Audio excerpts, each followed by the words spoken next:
And we're back here once again with another episode of the Cloud9 podcast, season 16, episode 20. So I hope you guys had a great day, and I hope you guys have a great rest of your week that is ahead of you. And in this episode of the Cloud9 podcast, we are going to be talking about the New York Knicks clap the Brooklyn Nets. It was an absolute stomp for that recent matchup in the NBA for the 2025-2026 season. Then for League of Legends, 2026 has kicked off for the winter splits for the competitive regions, which is the LCS, LCK, LEC, LPL, LCP, and CB LOL. The LCK 2026 Cup begins, and the LEC 2026 Versus kicks off. Los Ratones started 0-3, complete trash, and we'll get into shitting on them here in just a minute. But joining me here in this episode of the Cloud9 podcast, and also joining me here to talk about NBA, NFL, and esports for 2026 is Mr. Blanks. As always, fuck this guy. Fuck the Knicks. Fuck BLG. 100 Thieves don't exist, dude. They fucking outdog. Leonard ain't on the RG don't exist. Them niggas got 200 sides of dipped. Did you see that shit they did on Twitter? They posted that AI video. No. They posted that AI image, what clearly looks like Uzi, and a bunch of just broken up keyboards. I was like, what the fuck? Jesus. The tweet went like, RNG is out. Okay.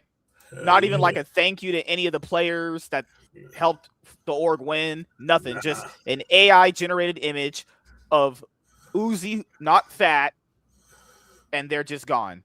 That's how I do with AI. I was like, haven't Uzi always been fat? He's always been overweight. Yeah, he's actually overweight for. Yeah, people factor in Asian people in his country. The average size for a man is like 160, 140. He was over. I think he was almost 200 pounds. It was actually insane. Damn. And that's what probably contributed to his back actually hurting, because a lot of times he took the season off, or like part of the season, because his back was hurting. Probably because he was huge. That plus he had to carry those sorry ass teams he was on. Shit, God. Him and Xiaohu were doing God's work. Once Xiaohu saw his market value, because RNG was never paying him the best money, despite him being like one of the best mid laners. Once Weibo offered him the fucking bank, he was like, "Peace out, deuces, I'm gone." Yep. Bro saw his bank account and was like, all right, I'm good. I'm not kidding you guys. Like, a lot of you guys think just because someone's like on the best team, they're getting paid like the most money. T1's never functioned like that either. I don't put like Hanwha Life, I would imagine pays their players a lot more. But, that's just how you evaluate the market when you go and do these things. But this was RNG's final tweet. So RNG, who's won like 4 LPL splits, they won MSI. Sorry. RNG, who's won, LPL splits. They won 4 of those. They won MSIs, actually. They beat Korean teams in a lot of the big best of 5s. This is their final tweet. What can I say? RNG out. # League of Legends. That's it. And they're just gone. That's it. No thank you to Uzi. No thank you to Xiaohu. Xiaohu literally won them an MSI by role swapping to top lane. Like, what? No thank you? No thank you. Nothing to me. No thank you to none of the players. Just peace out, niggas. We out. What? That's what it was. And you know what's crazy? Their name is Royal Never Give Up, and they gave up. Yeah. Oh my God. That's it. That's what RNG's legacy is resulted to in this one image. That's it. I don't even know what to say. Like, I'm just, you know what? I'll just be a fan of the LPL. That's what I am. I'm just a fan of League and for the LPL. I can't give my heart to another team. Maybe I'll just go and be an Ultra Prime fan. No, I'm not doing that. I want to hang myself. So, or I could just be an IG enjoyer. No. I would also want to hang myself. So, yeah, I don't really know how to feel about these kind of things. I mean, we knew RNG was going to be exiting the LPL coming into this year, but you would think, like, given how much they won in the LPL and internationally as an org, you get like at least a paragraph tagging like all their famous players they've ever had, like all the they could have talked about all the moments they had where, they lost to Korea in the finals because Faker put his fist all the way up. Because they're originally Starhorn Royal Club, and Faker's first World Championship, Faker completely dog-fisted their whole team by himself. Probably didn't need the other guys to do it. Yeah, and I mean, fisted. I mean, that match was over in under an hour. They were getting railed. You know what's worse? Yeah. Uzi made back-to-back World Finals, then faced Samsung White, and all those games were stomps, except for like Game 3. And even when they lost a game, even when Samsung White lost a game, you're like, they're really they can't do it, and they got fisted. It's like Dawes versus Boston. It's like, oh, Dawes won a game. Yeah, they're about to get cursed on Game 5. And what happened? Boston got beat by 30. Like TSM beat Samsung White in one game in a best of 5. And I want you to understand, every other game, the game went 20 minutes. They beat the shit out of them. So it's one of those things where I don't know why they just chose to leave off their history of their org like this. You don't tag the players. You don't talk about any of your accomplishments. You just use an AI-generated image, and you just leave. I don't know what to say. I don't know what to say. Oh, we knew they were scamming people with NFTs, fucking crypto scams. Like, God damn, having their fans pay for all that shit. What the fuck? All here just bullshit. And they had lawsuits against players because they wouldn't pay them.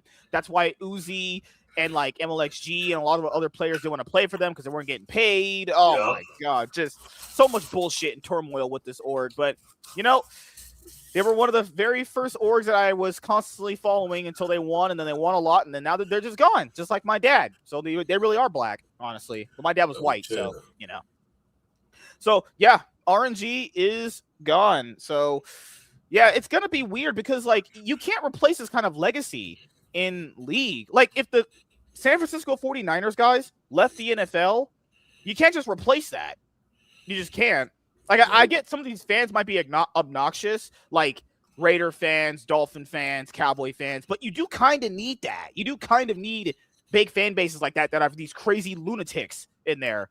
Like, for League, these fan bases just are gone. Like, TSM's fans aren't watching that shit anymore, right? Oh, hell no. Like, TSM's just gone, CLG's gone, RNG's gone. Could you imagine one day that, like, I don't know, Gen G is just not in the LCK anymore? And then and it's just Team 1 dominating like it used to be back in the day before Gen G became a thing. Because Lord knows DRX ain't doing it, so you guys can forget about that one. Oh, can't wait for DNS Supers to start dominating. Nope. Or like the second best team in Nocturne. Burn everything. Just if Nocturne ever gets to Worlds, burn everything. Just delete servers.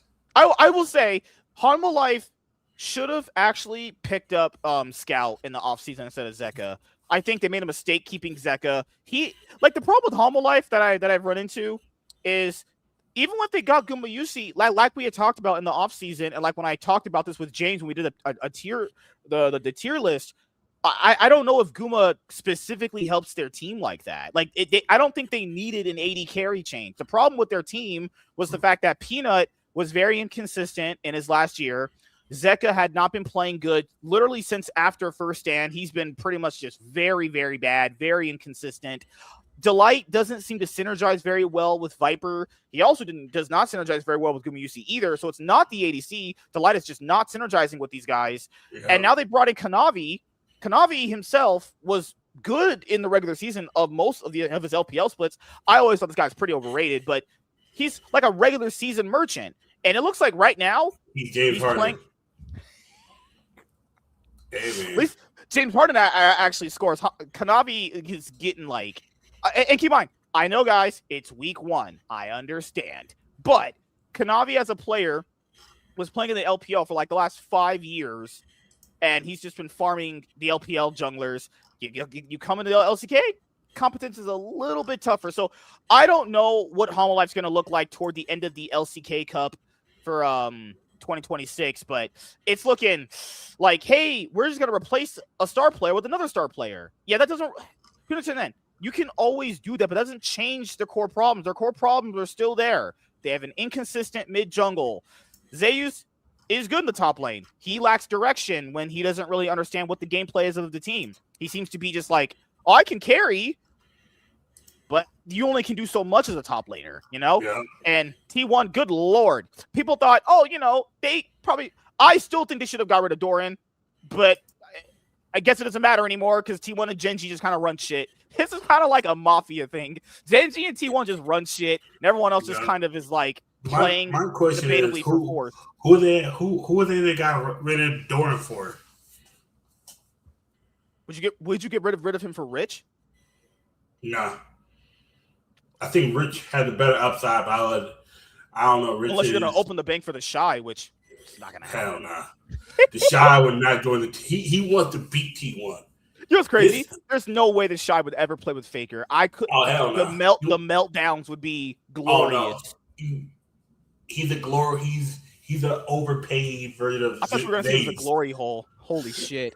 Hey, man. Hey, that World 2020 3, he felt like a glory hole because he was just getting dick. I can't believe it. He had his only good series that year against BLG in the semis, and he actually made the finals. That's disgusting. Oh, it's so bad. Everyone knew the minute Weibo made the finals, whoever made it out of the other side, T1 was just going to farm them in the finals. It was between T1 and JDG. It was like whoever wins this series just won World. It didn't matter. Yeah. It was like, oh shit, JDG lost. I mean, you could all. I mean, I don't. They would never do this because they're very nationalistic for both China and Korea. If Ben was Korean, they probably make an attempt to get him. If they actually got Ben, they would actually be like really, really good. Oh no, they can't get Keen because Keen's locked up until I think the end of next year. And they wanted Keen too. They actually originally didn't want Keen. I'll be honest with you guys. If they had got Keen, that KT series is literally 3 games. It's really it's 3-0. It's a 3-0. Unironically would make them the best team. I'm not gonna lie. I think if they would have got Keen, I think they win MSI. They probably do. Yeah. I think they win MSI. And they definitely win World. Dude, if we're being honest here, LCK just wins all the trophies now anyway. It doesn't even matter which team is there. Yeah, oh no. Right now, because first stand this year is going to have 2 teams, I'm pretty sure if Genji and T1 don't make it, that's just disappointing because it's like, how could you not make it? Their league is pretty free right now. I mean, shit, watch it be, it could be Holland for DK and it just be them two. I swear to God, hey, just imagine if it's Holland for DK and they make it to first stand and they're the 2 teams that get to the finals. Burn every other region. There's no point. If Nongshim make a run and go to first stand and they clap everybody with Kingen and Lehens, every trophy, burn everybody. Just forfeit all the trophies. Just give them all of them. Just don't even the LCS, the LEC shouldn't even play another split. Just make a super team. Just make the first team, whoever you make your first team all pro, second team all pro, third team all pro, just make that the team that go to World. Don't even say nobody because you're getting whooped. You're getting fucking stomped. And the thing is, I can't even believe in the LEC right now because I know we're just having a general league discussion, but it's one of these things where I get it. It's just week 1. I understand, but if I'm looking at the gameplay right now. There's no way you're going to convince me the LEC is going to do jack shit at first. Oh, hell no. Say, but Karmine Corp made finals last year. That was an entirely different circumstance. And they got worse each split. They should have not even been able to even advance past the first round because Riot only invited 5 teams, which means you can't play tiebreakers. And even though they lost to Hanwha Life, even though they were supposed to be out when they lost to them because they lost to Team Liquid on the first day, they still managed to somehow make semis. I don't even know what's going on right now with the LCK. It's gonna be a fun split, I will say. Genji look a little, I would say, rusty so far in their first series against DRX. They looked a little rusty, but they did manage to actually play very, very well against who they play against? They play against like KT or DK, I think. They completely just railed them. So, it's going to be more of a ramp up for both T1 and Genji. And the problem with the LCK 2026 Cup is they have this format where you're essentially punished for the other bad teams you carry. Because I think right now, let me just go and look at it really quickly. Let me go and see right now. LCK Cup 2026. 0-2 for HLE this season of the LCK. Yeah. Starting off 0-2. That's not what we actually expected here. So we're going over the LCK Cup for 2026 so far. Group Baron, Genji and T1, 2-0s, Nongshim, DNS Supers, Breon, right here for Nongshim and DN Supers. They're 1-2. DN Supers beat DRX today, and well, Bro's just sucking ass as usual. There's nothing different between Bro and right now between sucking ass. They always suck ass. People were like, "Hey, MSK, do you think no?" MSK, bro, no. But bro, no. Bro sucks every year, every split, every day. I don't even know how to fix them. And then the LCS, you know what they did, dude? The LCS started farming players from Bro to bring over to their team. I'm like, out of all the teams to pick players out of, you picked Bro to farm out of. These people are just seeing Koreans on paper and just going, all right, he must be good. Absolutely crazy. Oh, yeah. I did see that. So I actually like this rule. This should have been in League forever. This actually should have been like, okay, so the LCK implemented a rule the same way that Valorant has it. So in Valorant, you can actually call pauses, like official pauses, like in the NBA and NFL. So your coach could just be like, hey, I want to pause and talk to my players. You can only do it for 45 seconds, like Emilio said. But that should have always been a thing, though. You should have always been able to actually, talk to your players in a situation. But for League, it's not one of those things in basketball where you can act like literally in basketball. Like if I'm losing hard, I can talk to the players. We call a timeout, and I can huddle them and be like, hey, let's run this play. Let's run this play. Let's do that play. Let's do that play. In League, it doesn't matter if your coach talks to you when you're losing in 20 minutes. I don't think that really changes anything. Like, what's the coach going to tell you? It's like, hey, don't get shit stomped harder. Like, I don't even know what he would say to you. So, but I do think that this is a good addition for League. I think all major regions should implement this very soon. But, dude, I want to know what Yamato Canada is going to say to Los Ratones players, actually, when he's coaching them. Yeah. I would love to see those comps. That would be glorious. But I want to see what IW Dominique says to Cloud9 if they ever do that. Woo. Oh my God. Woo! But hey, I don't know. No, yeah, it's just the LCK that's doing it right now. So yeah. I think all the other regions will eventually start doing that. So T1 ended off. They started the same. So T1 started off this year the same way they ended 2025, winning. I guess they just went there. Oh my God, I hate life. Oh, the LCK, it's just been Genji and T1 for I don't even know how many years at this point, guys. It's been like it's going on. And with a sprinkle of Hollow Life in there, a little tiny bit of sprinkle. A little sprinkle of Hollow Life. Just Genji and T1 apparently just run shit. Like Genji look a little like really really rusty against DRX, but you gotta factor in if you don't play. And keep in mind. Chovy and Ruler had like some semi-military service, so they weren't screaming with the team. Imagine that. Chovy and Ruler weren't even with the team. They still won. Like, T1 are like, well, we swapped out our ADC. I guess we just start beating people's asses again. It pays Fifth better because he can get his own resources. He doesn't demand stuff like Guma. It's like, oh shit. Yeah. And that was the problem with Guma Yusi that I always had. It's like, well, he doesn't sometimes actually try to win the lane. He tries to sometimes, I don't know, play it really passively and scale up. And then in the team fight, he'll become the monster. But, and this is the problem with T1 players that I've always had. It's like, people got to understand, if something's going good in that team, it's likely not because of that one player that's running it. It's a lot of different things. It could be Koma, could be Mata, could be Tom, right? Because Tom is still their coach. Yeah, he's still their coach. It could be Tom. People was like, but Guma's playing so well. I'm not saying I never said he wasn't playing good. I'm just saying that there was a reason why he was benched at the beginning part of last year. He wasn't playing good. And people were like, okay, he's probably going to leave them after that happening. And he did. Now, to be fair, we also heard they were going to get rid of him anyway. So who knows why they made that decision, obviously. But and I'm not saying Homo Life losing right now is his fault, but it's one of those things where being on a team like T1 or Genji could easily mask someone's weaknesses. Like Lehen's, he was winning on Genji.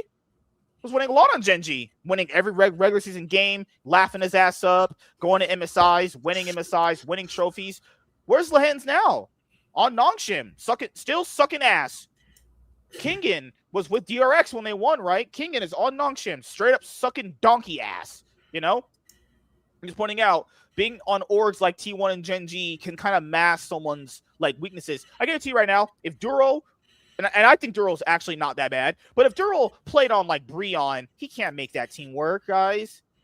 There's really only so much you can do in this game. It's just how that plays out. Also, another problem with this group, I hate this format. Oh my god, this is the horrible. Last year, guys, T1 got first place, didn't even get double elimination. What is the point of playing good in the regular season if you don't get your double elimination? That was your reward. Your reward is you get 2 lives. That's your reward for playing good in the regular season. Awesome. T1, we played good in the regular season. Now you only get single elimination. The fuck is that? The fuck is that? That's legit bullshit. Then, because last year, if T1 had actually just inted against Nongshim, they would have got double elimination because they would have faced them DRX. The format quite literally incentivized them to throw a series so they could get double elimination when they should have already had it from just winning the games that they already won. But exactly. Look at Group Elder. Group Elder has DK, FearX, KT, Homolife, and DRX. DRX sucking. We all knew that was going to happen. They only have Rich. That's it. That team's just not good. Homolife, you're hoping should probably maybe sort of get it together, right? Right? They're going to get it together, right? Yeah. Right? They're going to get it together, right? We're starting to see the cracks, like who might have been the best player on the team. Viper. Week 1. Hey, you took out one part. First week of January. Think about it. You take out 2 pieces, one Peanut who was kind of done anyway, and then you take out the best part of Homolife. You put a Guma. Oh, Guma is just as good as Viper. You sure about that? Like that John Cena when he pops the ball. Are you sure about that? Like, yeah. And I'm not even dogging on Guma. I do think he has his strengths as a player. I do think he's actually good. But if you guys saw how Viper played on Homolife last year, he was the only player doing relatively anything along with Zetas to actually get them ahead. And I don't know why they thought just replacing Viper would. And keep in mind, Viper wanted to leave. He liked playing the LPL. He liked being there. So, and his contract was up. But I don't know, because you can get Guma, but you're gonna need an additional player that can potentially mesh well with Zeka. Kanavi was not going to be that guy. Like, he's just not. I mean, I don't know who else you could have gotten, but Kanavi's I would have just took a chance on a rookie. We already seen what Kanavi can do. There's not much there. There's nothing real, unless they bought Tarzan, which they probably wanted to, but HLE just said, not HLE, Anyone's Legend just said no. Yeah. Who else is here? So I don't think FearX will last this long being undefeated. I don't think that's going to happen. I just think that, this kind of thing happens in week 1s where, certain teams start faster than others, but eventually you will see it all kind of bottom out to how it usually kind of goes. But look at Gen G and T1's group. They're so lucky Nongshim just beat Hanwha because they got 2 shitters in this group. Just DN Supers and Breon. Luckily today, DN Supers actually beat DRX, so now it's tied. But next week when we do the show, this shit's about to look all fucked up. Either one group is going to have like 18 points, the other one's going to have like 12. And it's only because it's just so lopsided in how bad these teams can actually be. Nongshim, I think the only way they'd be a dark horse is because Scout's on the team. If they had anybody else, they would still suck ass like last year. So, oh yeah. Homolife, I don't know why you didn't get Scout. You just kept Zeka, so congratulations. Fucking Chongs, man. Jesus Christ, dude. People making no good decisions. All right. So let's go and talk about the 2025-2026 NBA season. So, guys, it's crazy that we watch these teams play. The Knicks they went like what 2-9 in our last fucking 12 games or some shit like that. So they were definitely in a slump. Still in the top 3. That's Jalen Brunson was very mad after they got blown up by the Mavericks. He was like, it was reported that he called for a team meeting. I was like, I would agree with you. After getting blown out like that, you probably should have a team meeting, And hey, gotta admit though, they had that meeting and they just beat a team so hard.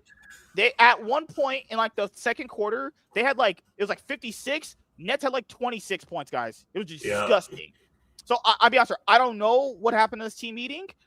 Even their coach Mike Brown was like, I understand why the fans were booing us because we shouldn't be going out there playing like that. And I agree. It was because the Knicks are a very good offensive team. Defense has always been kind of sketchy on the defense. No. This one was last year. Defense was a lot better. It was the offense that would fall asleep.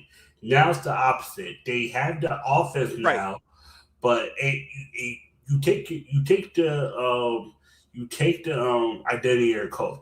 Tibbs last year was very tough on defense. It was more like you get the ball, you do whatever on offense. Mm-hmm. This year's the opposite. Shoot as much as you want. And a lot more shooting. Yeah, because this year they're supposed to be one of the best offensive teams with their players. They're supposed to be making the shots. Yeah, but defensively is like, oh fuck, we're giving up. It's actually crazy. If you look at their defensive stats, they're like 16th or some shit. Yeah, no, they're smacked in the middle. It's like, oh fuck, okay. Yeah, but then you offset the defense by the offense they have with their players that get. People don't know the Knicks.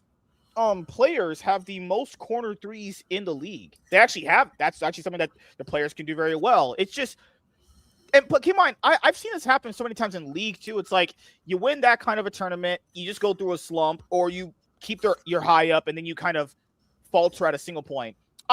If anyone's a Knicks fan right now, I would say this: I would have much rather you have this slump right now than you have it in like when the playoffs start, you know? Yeah. This is way better of a time right now to have this kind of slump than like you go out in the first round of playoffs having that kind of a slump. Because if that happens in the playoffs and he's like, you know what? I want a team meeting to just air out some shit. Because tonight, after I watched the game, he was asking Jalen Brunson about what happened. He gave that look of like, yeah, we all kind of just like hashed it out. We had to just like let it all out.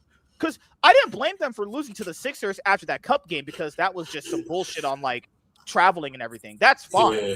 It was just their games were looking so rough. Like the one against the Warriors was really bad. The one against the Mavericks last night was really bad. Oh, that was horrible. Dude, that's crazy. The Kings beat us too.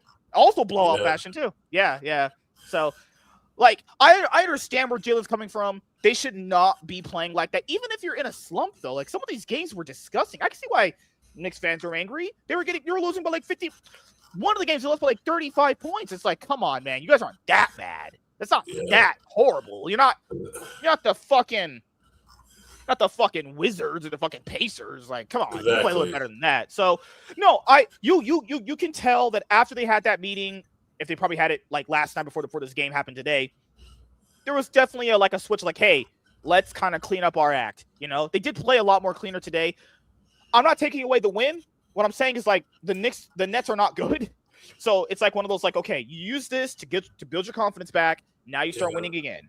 That's all you need. You need games like that to happen so you can build your confidence back up and you go, okay, we're not bad.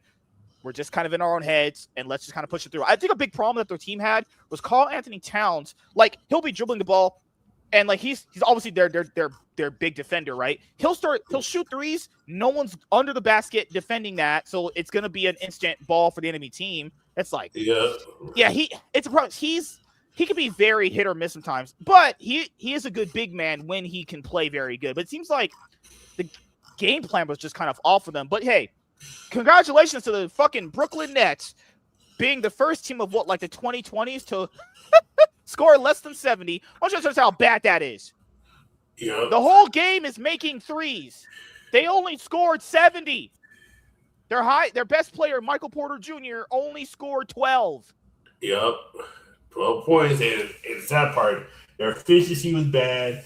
They were down by damn near 40 at halftime. It was 46 to 75? It was some bullshit. It was bad. It was just actually it was fucking bad. I saw the score. I was like, nigga, what? 120. I thought I said 120 to 96. I looked. I was like, oh, that's 66. Pack it. It was 60 to 30. It was weird. It was 60 to 38 at half. It doesn't seem bad. It's bad, but it don't seem bad. This is where it gets fucked up. Right. Brooklyn kept scoring less points each quarter. They scored 20 in the first, 18 in the second, 18 in the third, 10 in the fourth. Did these motherfuckers just not show up the second half? You're down by 22, and then it's 88 to 56. What? Not even just that. You knew the Knicks knew they were going to win. They stopped playing Jalen Brunson. I think at mid third quarter, he was like, they just put him out. You know the fucked up part is the fourth quarter. The Knicks, they outscored Brooklyn by 22 points. Fucking I forget his name. Tyler Kolek was scoring on them consistently. Tyler Kolek. Tyler Kolek had 6 points. Michael Porter Jr. had 12. Yeah, yep.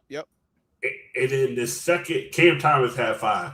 Cam Thomas supposed to be your second highest player of the team. He had 5 points. Because the Nets, outside of this game, weren't they like 5-1 in their last few games? Like they were actually kind of building a winning streak, and then, well, you guys just kind of demolished them. The issue is that Brooklyn wasn't supposed to be winning; they were supposed to be losing. Right. Yep. Who was that other player you guys had tonight?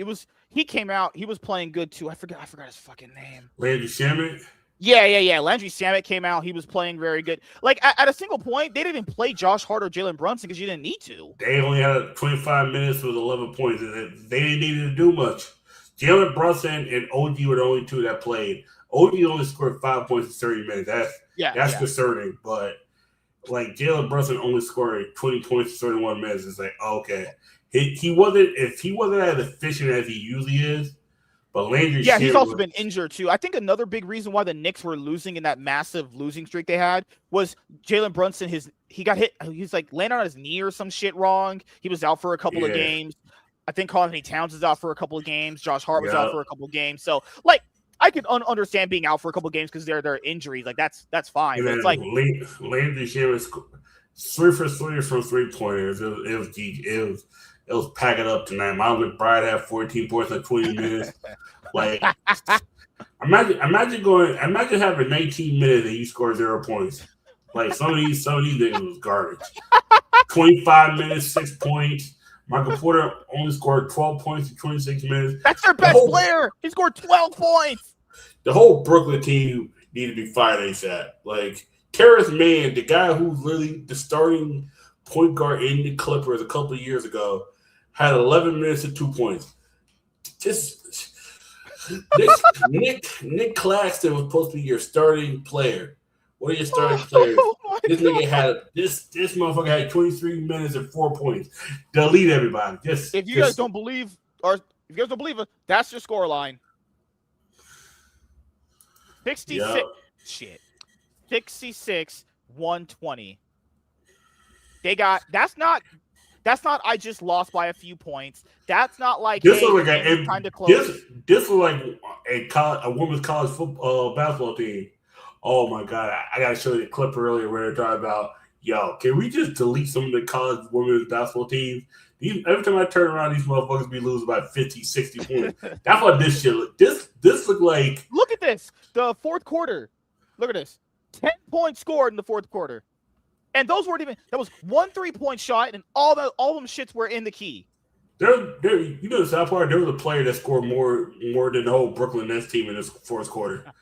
Luka Doncic himself can average like 40 a game by himself. People by himself, he can average 40. Jalen Brunson at one point was averaging 45 points by himself. Brooklyn gave up at halftime. Mm-hmm. Them motherfuckers were only down with 22. It was like I was like, yeah, nah. Brooklyn gave up. They're cooked. Just after the third quarter, when the Knicks stopped playing Jalen Brunson, it's over. It's just if they don't even value playing their best player against you, you know your ass. And the sad part about it is that they scored 32 after they took out the starters. That's how I know this motherfucking team don't play no defense. This is how I know that NBA don't give a fuck about defense. Because there ain't no way in hell. And there's no way in hell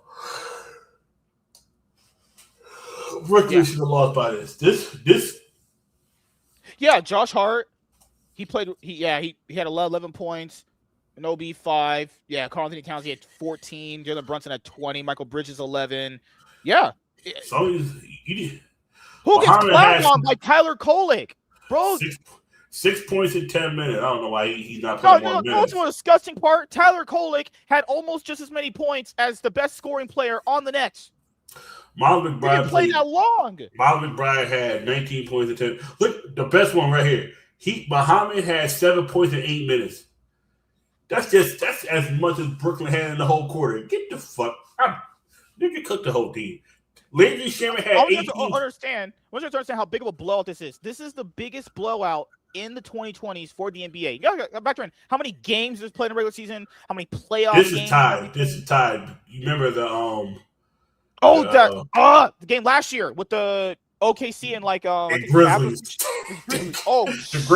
The Grizzlies got dick ass. No, fucking Grizzlies deserved it. Fuck Ja Morant. Ja Morant talked about, we gonna come back, and then the only game they could have won, they absolutely threw it. It was the fourth quarter. It was game 4 where it was one of the OKC players wasn't playing well.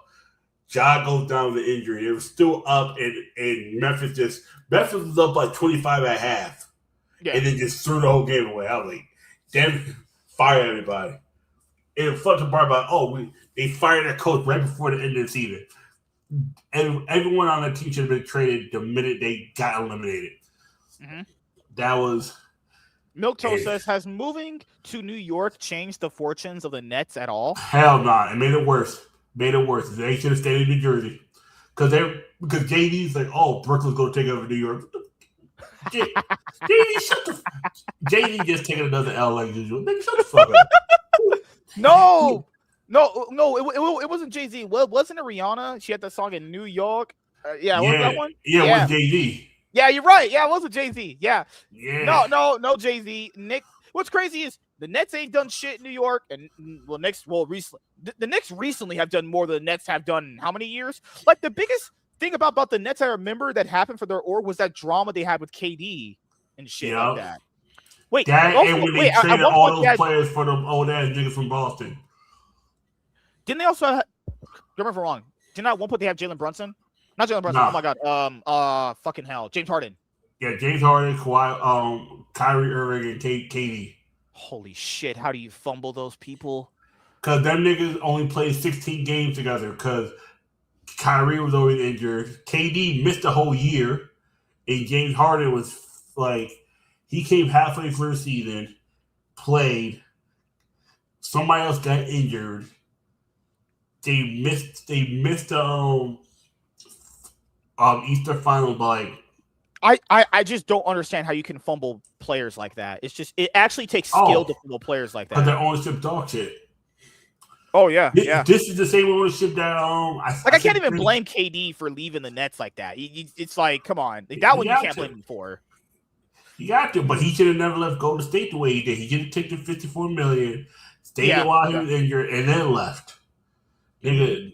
I understand why he left the Suns, and I understand why he left the Nets, but it's like, god damn. Oh, no. Him leaving the Suns was like, we'll just trade all of our future prospects for KD. KD's like, I'm out after one season. All right, you just lost everything apparently. He stayed a season and a half. This is when I knew he was done. When they got Bradley Beal off a no trade clause, and then this motherfucker who's getting paid $50 million only averaged 7 points. Some bullshit like that. You telling me you getting paid $40-something million, you gonna only give me 7 points? Delete the contract. Like I'll be gone too. Fuck that. And then I was like, hell no, you got DeAndre Ayton. I'm like, this nigga can't grab a rebound. Get him off too. Phoenix was a fucking joke. Yeah. Phoenix was a fucking joke. Well, as you guys know, my team, Los Angeles Lakers, they played a really, really close game against Denver last night. Denver was winning it by like 15, and then the Lakers went on a 19-0 run after that. It was actually, I'll say, even though they were actually losing, a good majority of the game. It was a very competitive game, I will say. It was actually one of the more better games from LeBron, and I'm very harsh on LeBron. He's been very inconsistent, but he had a good game last night. I'll give him that. Luka had a pretty good, solid game last night. Rui Hachimura was very solid last night. It's crazy because the Nuggets don't even have Jokic right now. Aaron Gordon came back. They still have Jamal Murray. There's going to be a pretty good team. Like, those two players alone are obviously still pretty good. But the loss last night against the Nuggets was one where the Nuggets could have won that game, but the Lakers, they went crazy in that last fourth quarter. They were just, woo! Aaron Gordon thought he could dunk like that in front of LeBron. No, you can't do that, buddy. It's just, it's not happening. Not in my court. You know, it's Lakers are, well, you could be in the finals too, dude. We're going to win the finals. You know, you can be there to face us, but trophies coming home this year. They're probably not. But, the Spurs, didn't they have went beyond it back? They beat someone really, really badly recently. Beat the shit out of them. God damn. Thunder, they had a little bit of a losing streak there. They're kind of starting to find their footing again. The Rockets are still pretty solid. The Lakers are still going to be my problem here is, like, the games like that, I'll go, okay, this will do good if the team plays like this.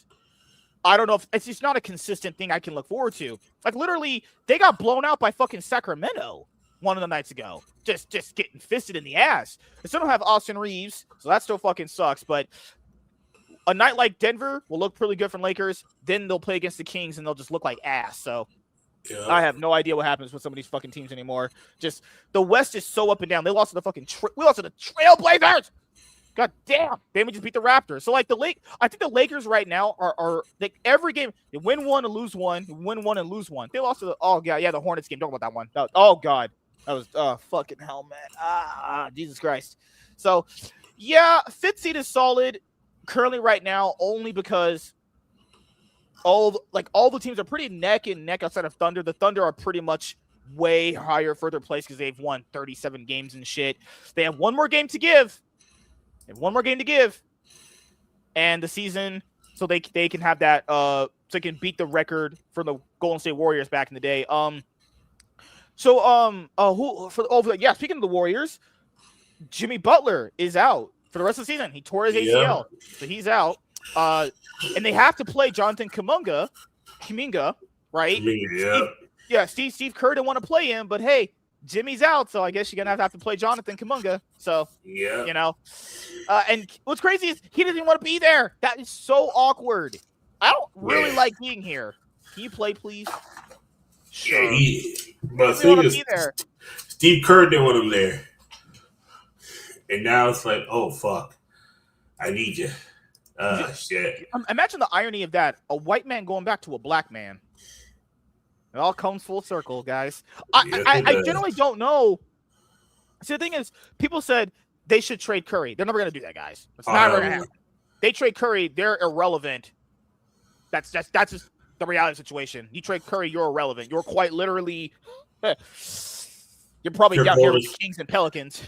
You about to be Golden State in the late 90s where no one gives a fuck about you. Yeah.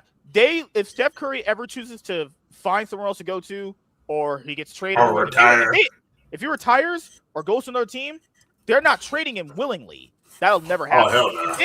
If they ever traded their generational player like that willingly, you would have to believe they're money laundering, because there's no other possible reason why they would trade their best player they've had. Yeah, right now, if Steph Curry ever gets traded, the Warriors will be investigated for. They will. Like the Clippers. Quite literally, if you give Curry to any of their rivals, you just make them a way better team. Not just a better team. You make them an exceptionally better team. Imagine if Curry just went to, like, Suns or Timberwolves or Rockets or any teams. That would make their team better. All these teams would get better if he was there. So the Warriors can't get rid of him. Like, imagine if he got traded to the Knicks.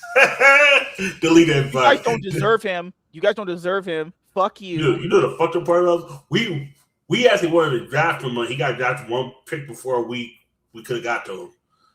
That's the fucked up part about it. To be fair, nothing will ever be as an L as the Mavericks. They had Luka and Jalen Brunson.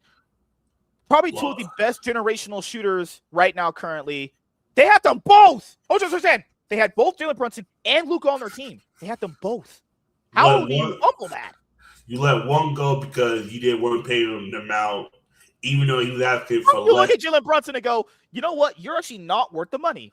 That's crazy. Even though he was asking for less than the amount his father was asking for. That's fucking ridiculous. Hey, I'll take less money. I just like being in Dallas.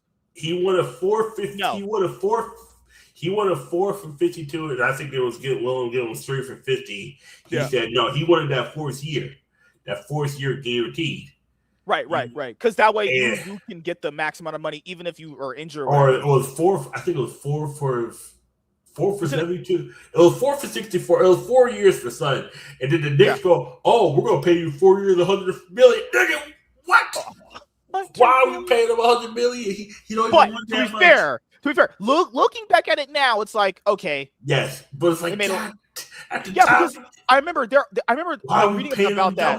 They offered him double the money. Essentially, he was supposed to get like $50 million for like 4 years. It was between $52 to $64 million. And it's like, oh, let's pay you $100 million. What are we doing? It's like an episode in Yu-Gi-Oh! Duel Monsters Season 4 when Kaiba walked up to that car dealer and just wrote a check, gave it to him, and just bought a new car. Yeah, I was like, Knicks just straight up just pulled out their cock and just said, but then it's like, okay, you let Jalen Brunson go. You get further into the final. You get to the final a couple years later with Kyrie, and then you trade Luka for Anthony Davis, Max Christie, and a bag of nuts. They got Klay Thompson for Luka. Klay Thompson's ended up screwing because they give away Luka. They get AD. AD's not even playing because he just this nigga AD got injured 2 games later. Did you know this nigga AD had 200 injuries in the last 5 years or some bullshit? Mm-hmm. This nigga had like 30 injuries since he got to Dallas. And that's the crazy thing, dude. It's like everyone when they're making up all of these NBA rosters, they're like, we're gonna have AD on our team. That's good in theory to have him on your team, but he's never playing a full season. The last full season he played was like, what, 2020 or some shit? Can he play a full game at this point? Okay, you're an asshole. No, apparently they said this motherfucker was stretching and pulling his groin. I was like, nigga, I can't. You tell me this nigga doing stretches, he's fucked up. I was like, oh, God, man. Y'all forever need to just hold that out. You like, do what? Bro. You had a Luka who might complain a lot and all that and bitch in the bone. He does. Yeah, it's true. For a nigga who got apparently is out for the game because he got a hamstring pull while stretching. What? This nigga got injured while stretching, bruh. I can't make this shit up. He went to do some workout and he injured himself. Oh, like he out 2 games. I'm like, I can't. This nigga's doubtful with a hand injury. Would like to pay WNBA salaries and get NBA attendance numbers. Oh well, yeah. That's just how the owners are gonna think. One would have thought that the less punches and elbows would mean less injuries. Like, because the thing with AD is, I'm not even saying he's not good. He actually is. When he's playing, he's actually a very good player. It's just sad that he's always injured. It's like, God damn. Like you're not even getting your bang for your buck. Like, I would imagine in Nico Harris's mind, he's like, okay, this is a very bad trade, but at least I'm getting a good defensive player because AD's a very good defensive player when he's playing. Well, you haven't got that. When he's actually able to play, he can play very well, but it's like it's such a coin flip. This motherfucker jumped up for a rebound and pulled his groin. Like, nigga, come on, bro. You tell me now. You tell me, nigga, you moving gets you injured, nigga. What? I swear to what? AD farted too hard. He tore a butt cheek. Like, nigga, I can't. Fatality. Yes, it's like, God damn it. God damn, man. This motherfucker boxing shaved his unibrow. Injured his forehead. He out 2 Fucking kick. That's if he gets kicked, he out for 2 years. Like GG, pack it up. Like, fuck that, Pat. This. If I'm AD, I'm retired in 2 years. It ain't no way in hell You already got a championship. You got a gold Oh, medal. but I do want to congratulate the Knicks on sending the fucking Nets to the Shadow Realm tonight. Looks like you're going to the Shadow Realm, Jimbo. Yeah, them niggas got sent to the Shadow Realm at halftime. That motherfucker, they never came. How the fuck you only scored 28 points and That's ridiculous. 28 points in 24 minutes? The whole league is shooting threes. It actually takes skill to not do that. That's crazy. It actually takes legitimate skill to score as bad as that. That is disgusting. But like they still have Draymond Green, but like it's not that he's bad. It's just like he's not a guy that can carry a whole team. He's just not that kind of dude. Nigga ain't nothing but antics now. Like he been on that same bullshit. Yeah. No offense, you got a bunch of role players. It's like when you're top five, when one of your five best players is Buddy Hield, bruh, you know you're cooked. I'm just saying. Jesus Christ, man. Not just out here winning without Jokic. Jesus Christ. Imagine if they had Jokic. The crazy thing is the Spurs and Nuggets, without Jokic and Wembanyama, they still winning. Without their best players, they're still winning, which means that you can tell they're a good team without them. The star player just puts them over that edge. That means everybody else is cooked. I'm sorry, the Lakers are cooked. The Rockets not are yet, definitely man. cooked. The Rockets, they have who the fuck they still have? Phoenix weird. Phoenix wins. They beat the great team and then lose to some weird shit. I don't understand Phoenix. Okay, so for the Rockets, outside of KD, you have Sengun and you have Steven Adams. That's it. That's all you got. Okay, well, Amen Thompson is very 50-50. Yeah, I'm about to say he's very 50-50. Forever lean toward the ACL. I don't know. Oh shit! They're about to trade his ass. Timberwolves are like 50-50. They got we got Julius Randle. The Suns and the Timberwolves are like the same team to me. They're very they can blow out a top team, but then just lose to a bottom team just randomly. Yep. They're both like the same team essentially. Like I don't see any difference between watching the Suns and Timberwolves. Might as well be watching the same fucking game, honestly. Like the Clippers are only Clippers suck down there like Tennessee only because everybody else is garbage. Yeah, they went on a massive win. Didn't they win like? You know the crazy part, guys? I was at the Raptors game Friday. The Clippers. I was in Toronto. Oh, I was in Toronto for the regional. That was a close game. That was a thriller. Oh my god! I ended up there was a Raptors game. I think remember like a few weeks ago, the guy made a bank shot, but they ruled it out because they said the ball didn't leave his hands in time when the final. Yep. And it did. The ball left his hands as the timer went to 0, but they're like, it doesn't count. How is the refs literally ruin the NBA in the NFL just this past week? The ball was still like in the grips of his fingertips. It was one of those things where it went off as the ball was flying out of his hand. That's why he lost. That's why they lost. Or even just this past week, wasn't like Bills versus like Broncos or whatever, and one of the fucking Bills players caught the ball and it was like pass interference, even though he clearly intercepted the ball. I swear, like he caught it, but it was the defender there, and when they rolled, the defender came with the ball. What it was is, Duke, the wide receiver was down by the contact. But I like their old logo too. I did like the Raptors. Due to the Broncos defender still had his hand on the ball when he came out with it. It was some bullshit. I swear, refs ruin all these games. But Broncos got covered because their quarterback got injured on that same play. Or you're right, play before. Dude, NFL setting it up. Dude, James's team is gonna face if they beat the Seahawks this week coming up. It's gonna. I'm calling right now. Rams Patriots Super Bowl rematch. No, it won't be Rams Patriots. It's gonna be Patriots Seahawks the rematch. This time the Seahawks are gonna run the ball. We're getting a rematch of a past Super Bowl. Have to be at this point. Definitely if Denver loses. If Denver loses, it's GG's. Like if Denver loses, it's an automatic rematch. If Denver wins, Seattle has to win for a rematch. I'm telling you right now, it's going to be Seattle Patriots, but Patriots lose this time because the Seahawks run the ball on the 2-yard line.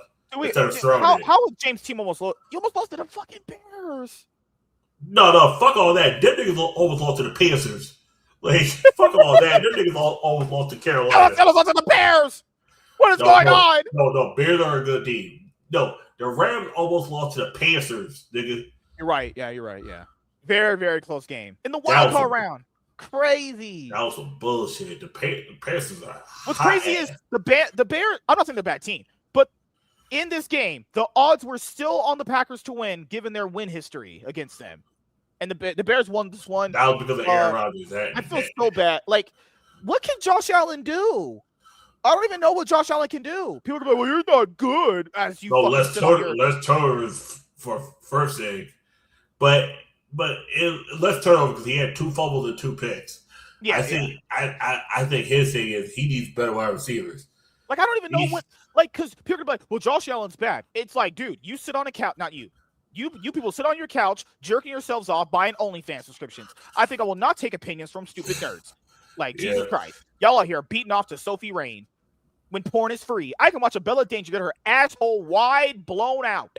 Oh, I'd rather watch Bella Danger at the Miami Hurricanes game. I saw that. Yeah, I saw that. Yeah. Who is that? Oh, Bella Danger. Oh. Like, you know what? So I recognize there without a cock in their mouth. Oh. Someone said my kids don't know who that is. They should never find out. Then just pointing it out there. They should never find out who that is. That because you got the wife like, who is she? And the husband's like, she looks familiar. Nope. Shut up. It's like, oh yeah, she's used to having a cock in her. Oh, yep. Like, I'm just saying, like, if you pay for Sophie Rain's nudes, like, if you pay for OnlyFans, like, just throw yourself out a fucking window.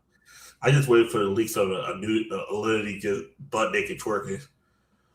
Yeah, her just riding dildos and shit, taking it all in her ass, bruh. That bitch is a freak. Sorry. Speaking of game, speaking of dicks and ass, he also the 49ers. God damn. That's crazy. We lost. Eagles season is over. Fire our offensive coordinator. That guy's a fucking clown. And then the 49ers out here. That guy, like, we scored a touchdown. He was like, "Oh yeah, we won." Jalen Brunson threw an L. Send Jalen Hurts to fucking McDonald's. Yeah. I told you guys, he's for the streets. Send Jalen Hurts. No, work at Burger King. Keep Jalen Hurts. Get rid of AJ fucking Brown. That nigga dropped a game-winning. I was like, he dropped in the pad, I was like, delete that nigga right now. I saw that play, and then it reminded me of that game where we lost to the Chargers, and I was like, yep, guys, if we went live that day and I talked to you guys about what happened in that Eagles game, I might actually have thrown myself out a window. So it's okay. It's okay. Our season's over. I'll be honest here, been into three Super Bowl finals, won 2 of them. I am happy with winning, but goddamn was the season. Like, we always do that too. Happened in 2022 when we lost to the Chiefs. Great regular season, bomb out in the playoffs against the 49ers of all fucking people like usual. Lost to them again after winning a fucking Super Bowl. Yeah. I don't understand. The Eagles fans, sometimes I like losing because I hate fucking Eagle fans. They're like throwing beer bottles at kids. What the fuck? Don't beer bottle at my kid. I'm about to come up there and whoop your ass. Like, Minecraft. But God damn. No, this is what you do. You just wait for them to, you leave early, wait for them at the car, and you just do what the Philly do. Just Chargers blown out by Patriots, L's, constant L's. Chargers are trash. Chargers got no offensive line. I felt bad for Justin the Texans beat the Steelers so fucking. I don't know which game was worse. That the coach had to retire. That the coach quit right after. And you guys know in league where a coach will stay with a team for like 2 years. The Steelers have had the same coach for like 19 years or some shit. Crazy, like absolutely insane. And he was like, but to be fair, he did win a lot with them. And like, there's not much more you can do at that point. Like, what else more do you need to achieve? You know? Yeah. And but the Texans, they tweeted out like some Fullmetal Alchemist Brotherhood fucking way of clapping them. I was like, bro, it was all good. The next week, your quarterback throws 4 picks in the first half. Absolutely dick to ass. Just Walter. He's a Bills fan. What's crazy is last year he thought they could have beat the Chiefs to be in the finals. This year they lost to the Broncos. Walter, if you don't come on the show, if you don't talk in the live chat for a few weeks, it's okay, buddy. We're all here for you, man. Yeah, Bills, Chargers, man. We're sorry. We're sorry, Walter. Your Bills are just always gonna. It feels like the Bills just let you down, dude. Always choking in the last minute. They're fucking cursed because they haven't forgiven OJ. Forgive the nigga OJ, man. God, dude. Josh Allen, if you guys saw their tweet when they lost, oh my, Josh Allen looked like he wanted to fight everyone in that fucking team. He about to throw his helmet Oh, at hell people. yeah. Oh, I would too. I'll fight everybody. What else more can you do with this guy? Because people say, oh, he can't win when Patrick Mahomes and Jalen Hurts and these other guys are in. Okay, all these guys are out. Is it Josh Allen's time? No. Not this year, because his team was much worse this year. Well, you know what I'm saying, right? He's not allowed to win because these guys can win. They're out. Can I win now? No. Nope. Because this is what's going to happen. Josh Allen won't win until he's about 38 years old. And it's going to be his final season. He's going to finally get the Bills to the Super Bowl, win, retire, fuck the shit out of Haley Steinfeld for like the 15 millionth time. That actually is impressive. And this is something that doesn't go on highlight reels or anything like that. The Steelers coach, you're 19 seasons. That is incredible. All those defensive, offensive lines, tight ends, quarterback changes, and all that shit. Yeah. I mean, that is impressive. But people, they're not gonna look at that when you lose like that in the NFL in those in those clutch, really intense games. Like the Ravens, the fucking Ravens fired one of their players straight after they lost. They didn't make the playoffs. I forgot the guy's name, but he was just out. Like if you have a game where you have to win it to go to the playoffs, you lose that, you might as well kiss your fucking job goodbye. Yeah. They shipping your ass off to Jacksonville. Jacksonville Jaguars out first round, trash. Get the fuck out of here, Florida. Fuck out my face. I can't believe the Rams actually made it this far. And now they get their rematch against the Seahawks and Patriots Broncos. What the fuck is this, 2015? This is 2015. This is 2014 because that really. I swear to God, if it's Patriots Seahawks and the Seahawks lose the same way they lost in that game, I might actually. Watching me the Patriots throw at the 2-yard line to revenge the Seahawks. I swear if it's Seahawks Broncos and Broncos lose the same way they did against the Seahawks, it's like 35.5. I'm turning the shit off. I'm not gonna lie. The Super Bowl last year, I turned that shit off at half. I knew Kansas City had no chance of coming back. I was yeah. I saw that. Plus I saw Mahomes throw like 4 interceptions in one game. That plus the whole Kendrick Lamar halftime show. I was like, I'll watch that later. Then James was like, they're not like us. I'm like, James, you're not like us. You're not black. What the heck?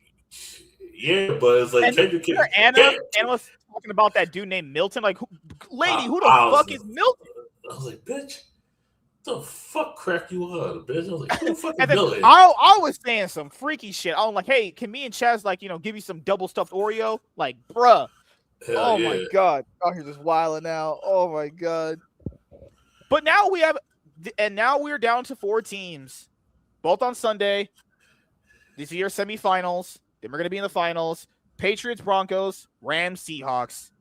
I will say, if fair to the Rams, they actually should have beat the Seahawks when they played them in like a few weeks ago. Yep. I don't know if they're gonna win this time around. They've actually God. I don't know. These are like honestly, these are on paper. These should be the best matches of the entire season. Except for the Broncos got a backup quarterback. We don't know how that's the problem. They lost their quarterback in the most clutch, in the most important time of the season. That's terrible. Yeah. Give us that rematch. Oh, Rams versus Patriots. Patriots Super Bowl rematch. Hey, James, you don't got Tom Brady for the third time in 25 years. The first time was right after 9/11. That was a to be fair, Patriots don't have Tom Brady this time around. Do the Rams still run it down? And the Rams still have Matthew Stafford and Matthew Stafford. Yeah. And Nakua. That motherfucker got stayed. No, I forgot they had that one black. I forget his name. They have he's really good. I forget his name. The black guy. Devontae Adams. Devontae Adams. He's still pretty good. Yeah. But I'm calling a black guy a wide receiver. Yo, this motherfucker Jimmy Garoppolo. This motherfucker been to 7 straight championship games. This nigga Jimmy Garoppolo he's the luckiest motherfucker in the world, man. God. If Matthew Stafford gets injured and Jimmy Garoppolo's got to play, just give the championship to the other team. It's GG's. Because I think I don't know the the Patriots probably will win against the Broncos because the Broncos, like you said before, they did lose their quarterback in the most important game that they probably could lose on. Rams Seahawks just a fucking coin flip. I think Seahawks. I think Seahawks got a better team, but I think the Rams got a better. What are the chances we see James on the show if the Rams lose on Sunday? What are the chances? Dude, I will check up on him. That motherfucker might. I'm telling you right now. Plus, he got. I'm not talking to James' dad that week. Nope. Oh hell no, You know how mad James' dad was at us for beating him last year? Good Lord. Oh shit. Good Lord. James might actually hang himself if he loses this game. Good Lord. Yeah. I'm like, hey man, it's not that serious, dude. It's okay. There's always next year. Good Lord. I'm not sure. I think the Patriots beat the Broncos, but I don't know about the Rams Seahawks game. The last time they played was very close. Yeah. I don't know. A 2-point conversion that bounced off somebody's fucking helmet. Backwards pass? Remember that backwards pass, that shit? Yeah, that shit was crazy. Like I don't like the Seahawks could easily come out and just blow. That would be vindication for Sam Darnold that he's the first quarterback out of Lamar Jackson and Josh Allen from the 2018 draft to get to the Super Bowl. Crazy. Yeah. That'd be the craziest. But Sam Darnold was drafted higher than the other quarterbacks. I forgot who I think he was the only quarterback he wasn't drafted higher than was Baker Mayfield, I believe. Also with the Patriots, the Patriots with Bill Belichick throughout the years, people are always like, well, it's just Tom Brady. They've proven they can kind of do well without him, at least this year. So, like very well done. Yep. So yeah, I mean, I have the Patriots winning this game, but I don't know about that one. That one's just honestly, any of these two being in the finals is gonna at least guarantee you would hope a good game, right? Because if Patriots win this game, then we get a rematch of a past Super Bowl, then versus the Seahawks, and then versus the Rams. So we're getting a rematch sometime. The Rams, it'll be the 25th anniversary of the Great Show on Turf Part 2, the Super Bowl after 9/11. I remember that. That was patriotic. That was because the Super Bowl this year is in LA. So San Fran. It's right outside San Fran. Yeah. Okay.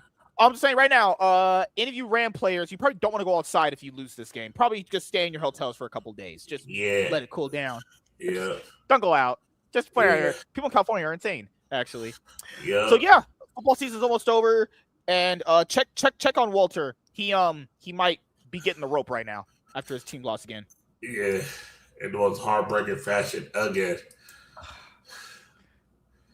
How they say, check out your friends. Yep, check out Walter, man, please. Walter, it's okay, man. It's okay. It's just a game, man. And also, they fired McDermott, man. Finally, they did. Thank God, he needed it. What was the post they had? They I swear they copy and pasted that from like the fucking. Oh no, they definitely did. Because it read like basically, "Thank you, coach. You did all this." Blah blah blah blah. You know the fucking thing is they fired him and then promoted the GM. That is such a Buffalo Bills thing to do. Oh, let's promote the GM to president. Nigga, what? What the fuck? How do these things even correlate? Y'all fired a coach to promote the GM. They're the Bill Mafia. They're the Mafia, man. Burn the Mafia too. Just burn the whole city of Buffalo. Yeah. Oh my God. Y'all niggas is. And so I have to read this. That look like some chat GPT shit. This is what Fnatic write every single time they lose a split. Oh, big facts. They just write the same shit. I think it's just the same thing. They just change a certain few words. They just change the name of the person that they're firing. That's it. Yep. Or the season. Like, for the summer split, we tried our hardest. Thank you to all the players and fans for supporting us.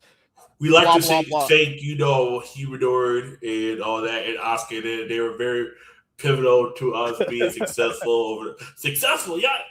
That nigga was G2's bitches for all of 2024. Just dick their ass by G2. And Corey. Don't forget, y'all was getting fucked by Corey, too. Mm-hmm. The one split y'all G2 did make the finals. And y'all niggas lose to, Corey. And then Corey Remember, they beat Carmine Corp. They were like, "Hey, Oscar's finally a good player." Nope, he Bro, not. just one Never split later. player. Just one split later. 1 day later, remember? One beat day later, Kana. he beats Kata, just get belted ass by Merwin. I'm like, nah, make this make sense. The Buffalo Bills announced that Sean McDermott has been relieved of his duties as head coach. Quote, Sean has done an admirable job of leading our football team for the past 9 seasons, said owner Terry Pagula. All lies. Bullshit. That he would be getting fired. He is the no. This Fuck all doesn't even that. make logical sense from this is the first sentence. Okay, guys, logically, if he's this good, why in the world get rid of him then? As someone who's part of his major is doing HR and PR shit, because sometimes you gotta be both. Right. If they say he's the leader of the team, but I feel like, but then I'm gonna read this part. But I feel we are in need of a new structure with our leadership to give this organization the best opportunity to take our team to the next level. We owe that to our players and into the Bills Mafia. That's mean you said he did a great job, but he didn't do a good enough job. That's mean you can't. He has what do you mean by admirable job? Oh, he's led us to the playoff. That's what he's supposed to do, niggas. That's like fire the coach. Oh, he cooks, but he doesn't cook enough. I was like, oh no, this part's the juiciest one. Sean helped change the mindset of this organization and was instrumental in the Bills becoming a perennial playoff team. I respect all the work, loyalty, and attention to detail he showed for this team and the community. I wish Sean, Jamie, and his family all the best. No, you don't. This is the part that's bullshit. Let me read this part. Moving forward, Brandon B will now serve as the president of football operations general manager of the Buffalo Bills. Wait. He's both? Everybody in the organization. Fire everybody. Nah. Brandon will oversee all facets of football operation, including the oversight of our coaching staff. I have full faith in, have witnessed Brandon's outstanding leadership, and have confidence in his ability to lead our organization. B will be leading the search for a new head coach and will be working directly with Pagula and Pete Gilly, who will now serve as president of business operations during the interview and hiring process. I have full faith in that's B. If Brandon B fucks up, he's gone too. If someone says they have confidence in you, that's B. You got a short leash. Oh my god! If Josh Allen does not win a Super Bowl in the next 4 years, fire everybody in that front office. Everybody. Fatality. Fire everybody. Also, you know the fucked up part about it is there was a point where the original owner didn't want to sell the team to Trump, and then Trump ended up running for president, and then you were like, "Oh, how dare Trump run for president?" If you would have sold him the team, he wouldn't have ran for president, nigga. You created your own fucking villain. I remember this shit. You remember when Trump wanted to buy an NFL team, and this is the NFL team? Yeah. Delete this whole org. Yeah. That's me. He's the president and the GM. Delete everybody. Just delete everybody. Oh, okay. Milk Toast. Yeah. Have a good night, man. See you later, buddy. But my thing here, because you know how I feel about when people make these decisions right after they lose a big match. It's like, okay, you lost a big match, but you did have a shot at winning. It's like, because I always feel like these moments are just very overreactionary. Nah, this was overreactionary. I think this and I get that, but like like the optics of it, right? It's the optics. They definitely overreacted. Yeah, because the optics of it make it look like, it's all his fault, even though it literally was a freak play. It was a freak play, but it was a fail of team effort. Josh Allen didn't handle the ball properly. Plus, you had a bunch of your drafting was just bad. How the fuck did he still be the GM when he's the nigga drafted this player their ass? Exactly. I think Brandon B should have been admirable job. You find the wrong guy. Giants fan here. I personally think Brandon Bean should have been determined. They fired the wrong dude and then they promoted the wrong guy. Fire. Whoa. That's what they did? They did a reverse Uno card?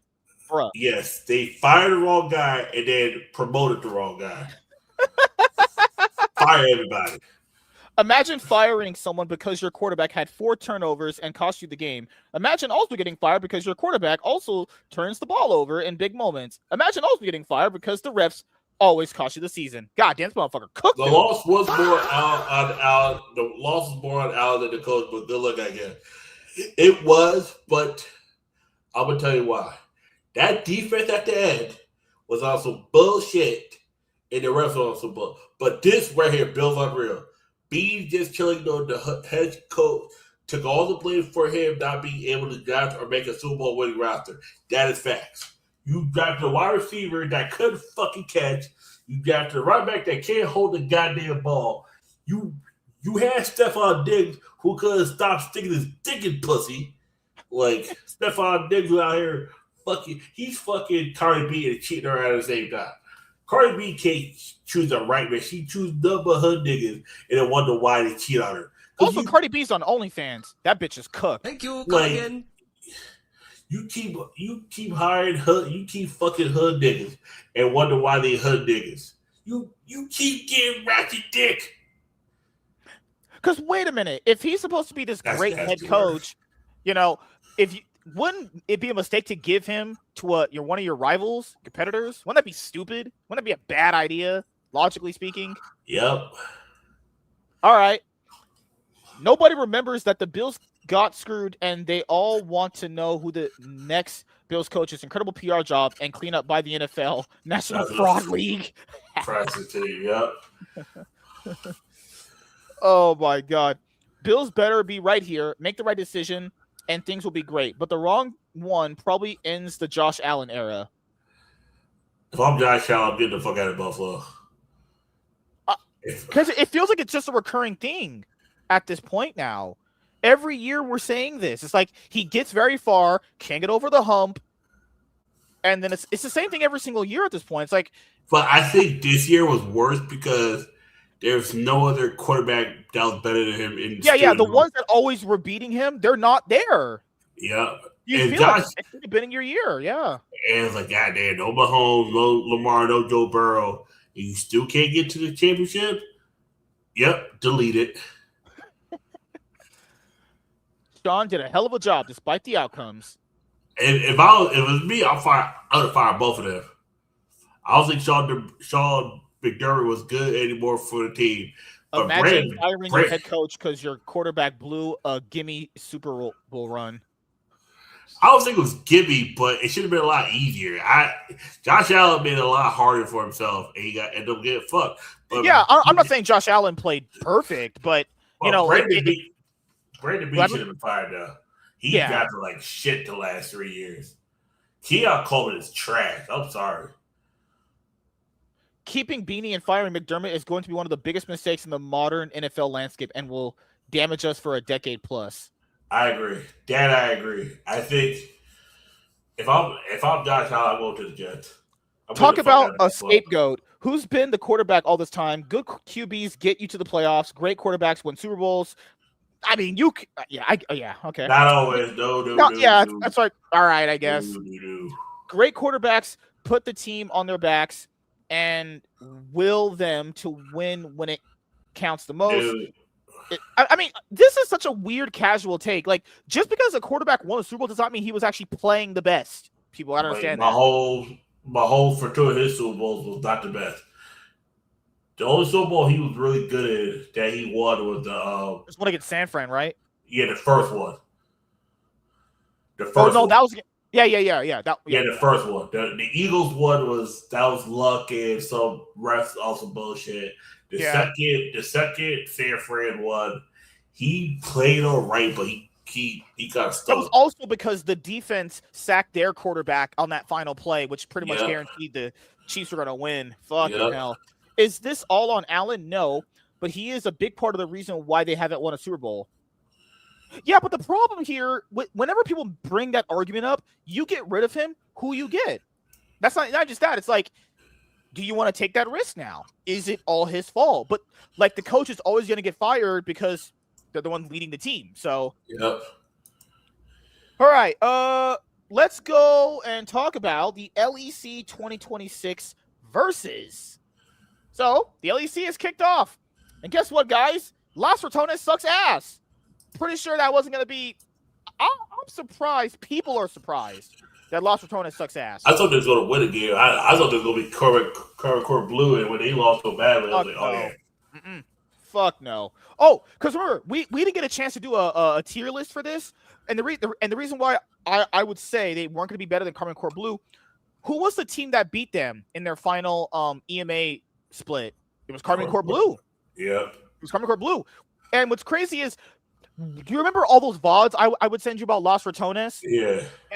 These guys don't like each other. There are this not even about just arguing, about just having like general disagreements about the game. It's literally Reckless even said it in one of their VOD reviews. You remember what he said? He said it feels like we actually don't. He said it feels like we talk to each other like we don't like each other. Like I'm just pointing out here, all these players are completely washed to a certain degree. Bouse is out here picking Vitop L's out the board. But Bouse is not an actual player. He's just he's a troll content creator. Think about it. Who are the only players that were actually playing League for real? Like just Reckless. Reckless was on T1, remember? And then Casual called him to be able to support for his team. Reckless was the only player that was actively still playing when he joined. And Crowley to a certain degree, who was actually a pro player at one point. Yeah. Like all these guys were pretty much just like, well, Nemesis hadn't played in the LEC in like almost a decade at this point. Yeah. And well, like 5 years last split. Yeah, It's been a while. Yeah, but he hasn't been good since COVID. Yeah. We just do, and the Bounce is crazy. Bounce. Do you remember last year? When Navi wanted Veya? Yeah. And Crowny and Nemesis told him not to join that team because if you join a bad team, it'll make you look bad. At that time, yes. At that time, yes. I just find it super ironic that now that they're the bad team that Veya's on. Irony is a bitch. I was just pointing out, they were like, no, Veya, you can't join that team because, like, it's a bad team. It'll make you look bad, and it'll ruin your career. Gee, I wonder what the 0-3 team will make Veya's career look like. But the thing is still, he could have joined a bit better than Pearly bad. That's why I think he was fucked no matter what. Yeah. I understand. But now he's super fucked. Yeah, because it made sense not to join Navi last year when they roll swapped Malrong to support or some shit. Like, nah, I'm good. I'm good. Yeah. They still had Larson mid. You tell me that Navi could get Limit or Ignar, and they had a roll swap. See, yeah, that's how I know Ori was stupid. Mm-hmm.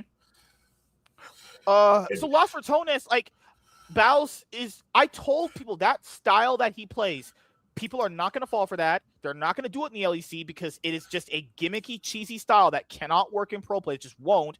So his best thing doesn't work for him, and he's already not that good. So that's just not going to work.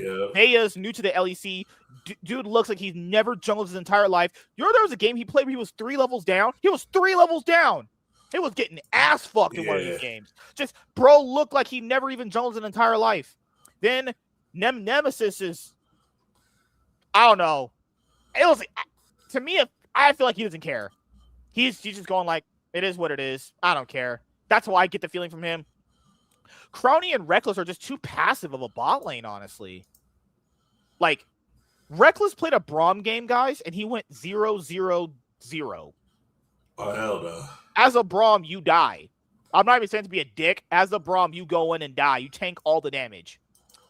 How in the world do you have a Braum game and you go 0-0-10 or some shit? Get the fuck out of here. If my Braum ain't trying to engage or die, then you can't win. It's impossible. Then they try to put that motherfucker on Bard like he's Carrier. Reckless, I know you played in T1. I know you think you're Carrier. You're not. You're not a world champion either. So, no.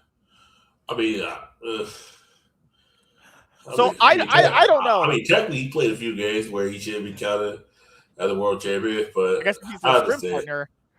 He's their sprint partner, I guess. He is the backup because he's the only one that can technically play more than because I think he was counted as support and ADC. So, Los Ratones, do you think they win a game? It's looking like they're not going to win shit. I know they lost to both Carbon Corp teams. Who does the team that they lost to? And then Carbon Corp played Carbon Corp Blue, and Carbon Corp Blue just rolled over like. So what you're telling me is basically Carbon Corp still win. That's what you're telling me right there. Yeah, this is what we talked about. This is why Riot makes shitty fucking decisions. So Riot basically said, okay, whoever won the previous EMA Master Split can just be in the LEC. We know they were obviously trying to get Los Ratones in, so that was obvious. Then they said, whoever gets second place or wins that's not Los Ratones can be in too. What did me and you say? If Giants or Team Heretics or Karmine Corp's sister team or Academy team win or get second place, they'll be in it. So now we have a situation in the LEC where Karmine Corp faces Karmine Corp, and Karmine Corp still win even when they lose. Yeah. Don't know why the fuck that's the thing, right? Imagine getting to a point where it's Current Corp versus Current Corp Blue to see who goes to first dance. I'm delete the whole split. Just don't even. This is why, and keep in mind, I don't care. I don't like Kometo that much, but I do agree with why the owners were mad. And this is the problem with how people view business. So people are like, but why not let Los Ratones in? They bring in a lot of viewership. They do. I agree with you. I watched their game. Sadly, I wanted to bleach my eyes and hang myself. But outside of that, I saw the viewership jump from like 19K when they were playing on Monday to almost 49K when they were playing. So no, they do bring in viewers. That's not the problem. The problem here that the owners had was like, no, you can play in the LEC. You have to pay. We all paid. They charged Karmine Corp like $30 million to get in. Yeah, you know what Cadro paid? That's what my dad did in my life. They robbed him. They robbed Karmine Corp blind. Told him, "Oh, you gotta go for all these." Have a bigger fan base. Kometo actually legitimately built a esport org that a lot of people, even though they don't like Karmine Corp, go, you know what? I can respect what you did there. He did what a lot of people have been asking for to do, and they said, "Nah, nigga, you gotta pay $30 million to get in." That's what they did to Karmine Corp. Los Ratones, you can pay this much, $0, because you can take it up the ass, owners. That's what they did. Make Karmine Corp pay them, the club fee to get in, and let Los Ratones come in like some hoes. For free. They got in for free. Okay, if they're gonna, I'm pretty sure all the owners would go, okay, pay $10K, we'll let you be in. At least charge them like $10K, Riot, $10,000, not million. Charge them $10,000. Nothing. Yeah. They didn't let them. They just said you can be in for free. But Riot said, but in the spring and summer splits, they won't be there. Doesn't matter. You just devalued your whole fucking organization. All these guys pay millions of dollars for their slots. I could completely understand why they were mad at that. That is a completely understandable thing. I got to pay 20 mil. What does that guy pay? Nothing. Well, oh, what? He just gets in for free. For what reason? Well, he's a streamer and he has a lot of viewers. So does eBuy. And so does eBuy. eBuy is bigger than Cadrol. They charge Koi like 20 mil to get in. They say taco burrito, baby. Yo! Team Heretics paid 15 mil to be in. They bought Misfit Spot. Why does Los Ratones get in for free? This is why average fans are stupid. But my team brings more viewers. You don't bring in more viewers than Karmine Corp. You don't bring in more viewers than Koi. I'd argue you don't even bring as much viewers as G2. Nope. I want you to understand, I don't care if Los Ratones is here. I told you guys they would not be good in the LEC. I knew they weren't. That's a problem. I had a problem because they charged every other org out the ass to be here, and they gave Los Ratones to charge nothing. That's the problem. And then what makes it worse, they're going to keep them throughout the rest of the year. Well, what was the point of having them here? Was it just to get a spike in viewership? So you get a spike in viewership, and then they're not going to be here the next two splits, so viewership just goes back down. Yeah. Great decision making. Just great decision making, Riot. You're fucking actually retarded. Go to hell. Fatality. Holy fucking shit. Riot is actually ran by stupid people. I could have told you that. That was Fucking obvious. hell. Jesus Christ. All for Laurel out here just looking like a hot hoe every stream, but it's all good. It's all good. Yeah, I don't want to make develop in her ass consistently. Good shit, lord. Man, I definitely would. Karmine Corp Blue. Karmine Corp Blue also is bad. They're not good either. That's legit an academy team. This is what people keep understand. Academy teams, like lots of, I'm gonna say they're academy. They're a streamer team, like you said. So you have a streamer team and an academy team in. People go, but the academy team, they would beat teams in the LEC. They would beat SK. They would beat Team Vitality. No, they won't. They didn't. Who does Karmine Corp even play? I think Karmine Corp about to go 1-10, and the only one's gonna be Los Ratones. Karmine Corp Blue played against the actual Karmine Corp. They lost to them pretty convincingly. Got fisted. Karmine Corp Blue, the double Karmine Corp. They lost against the same. How do you so basically what you're telling me this match is Karmine Corp win no matter what the scenario is. Thank you, Riot. Second game they played against Los Ratones. They won that one, but that's against the worst team, so that doesn't count. Yeah. And then they got fisted by another French team. Half the orgs here are French. What the hell? Yeah. Well, Vitality is like a ghetto French one. They didn't build any. Yeah, like you know, from the south side of France. Oh my god. Karmine Corp Blue, their next match is against Na'Vi. They're gonna lose that because Navi's not that bad this year. Na'Vi looks pretty okay. They're okay. Oh, and then they about to get fisted by Koi. Oh, they're getting it up the ass. Pack that up. And they play against SK. Yeah, they're going 0-6. Yeah. Los Ratones, next matches. GXL. GX actually looks good this year. Heretics? That's a coin toss. If they lose Heretics, burn the whole org. Burn it all. Just fire everybody at that moment. And they play against Shitters.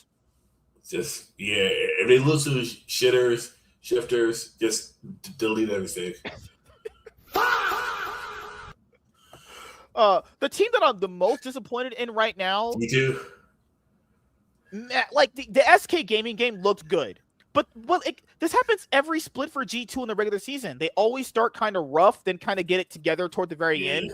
But those first two games look like they weren't even giving a flying fuck. Oh, hell no. That GX game, oh my god, bruh. How do you lose like that? Caps is like the thing is with G2 is like they always do this every single season. So I'm not that surprised. Do I think they'll be top 4? I do. Will it be somewhat of a winning record? Maybe. I don't know. They looked really, really off those first two games. Team Heretics, I don't have much faith in. They're also giga shit. SK just always staying L's. They starting off their 2026 the way their 2025 ended. L's. Karmine Corp Blues, L's.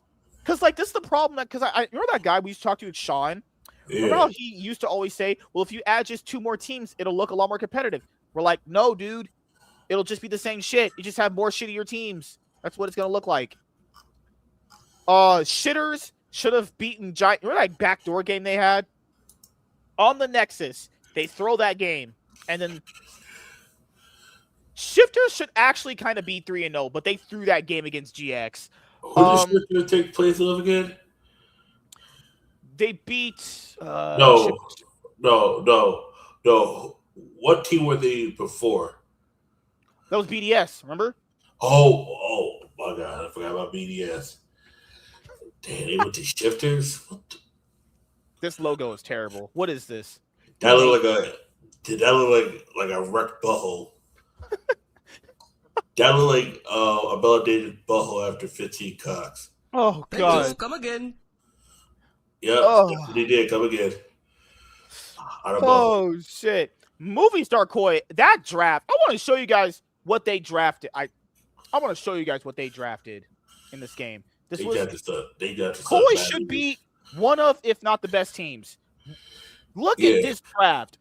You can't tell me with a straight face that either one of us would have drafted this bad. Look at I want to show you how bad this is. This is horrible. I'm telling you right now, nobody really wants to go to the first game from the LEC, in my opinion. They're just trying to send someone shitty because they know they're not gonna fucking win. Just those some Los Ratones. Oh shit. Is it still one team or is it two? No, it's one team, right? It's two teams this year for all the regions. It's two. Okay, it's two except teams. For Brazil. Right. Except for Brazil. All right. And that is deserved. They should be at fucking Brazil. Oh yeah, the CBLOL started. I haven't got a chance to watch any of their games, but they did start. Oh, I haven't watched any of their games either. Did you see that shit with the Pain Gaming? That controversy with the what's his name? Tien. Yeah. Oh my god. Woo! I'm not touching that with 10 feet pole. Nope. You people in Brazil are crazy. Next thing you know, we're gonna hear about a player sleeping with some Brazil rannies. Woo! Yeah, it gets a lot of them down there. At one point, we're gonna hear about one of these Brazilian players having a thruesome with two Transformers.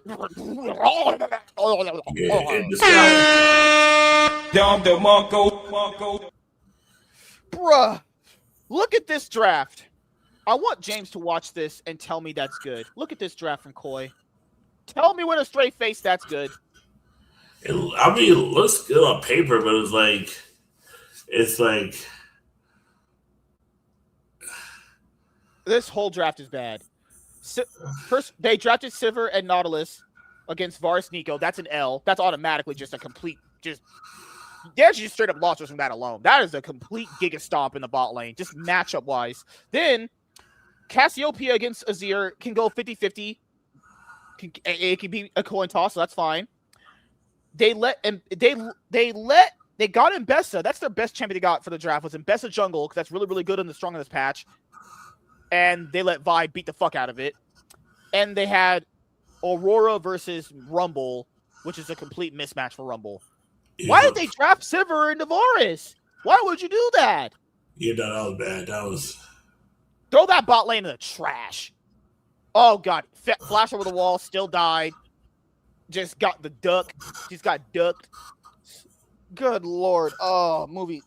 And I don't think this game is a true representation of Koi. I do think they're going to be I think they'll still be top 4. This is just unacceptable drafting. This is so bad. Why in the world would you let Sivir and Nautilus go through against Varus and Nico? That is just... If you give me that on stage, I'm not playing that. I'm going to unhook my keyboard and leave. There's nothing they can do. There's nothing you can do. Sivir has no damage against Varus that early in the game. Nope. And they got ass blown out. Just dick all in the ass. Look at that bot lane. 0-9. 0-9 degree. The only kills came from the top side. JoJo went 1-6 L's. Paddock went deathless. Out of there. Why y'all gave JoJo a 0? Like, really? Bruh. This nigga want to be faking so damn bad. His idol is Chovy. He said he's a lane specialist now. That's what JoJo Peon said. That's me. His idol's a choker. Okay. All right. He said he's a lane specialist now. Well, he should improve it to me that game, buddy. Oh my God. But the last thing to talk about is so basically, long story short, the LCS is going to start this week, but there's a lot of visa delays. So a lot of the big signings that the LCS orgs made in 2025 in December, we don't know when the players are going to get here because that one guy Zamuda was supposed to be playing for Lion. Yeah. But Dokla is going to end up playing for Lion, which is crazy because Dokla said, I'm not going to play for like league minimum. It's so weird. He just didn't want to play for Dignitas. Why did he just say that? Because he's going to play for Lion, right? Yeah.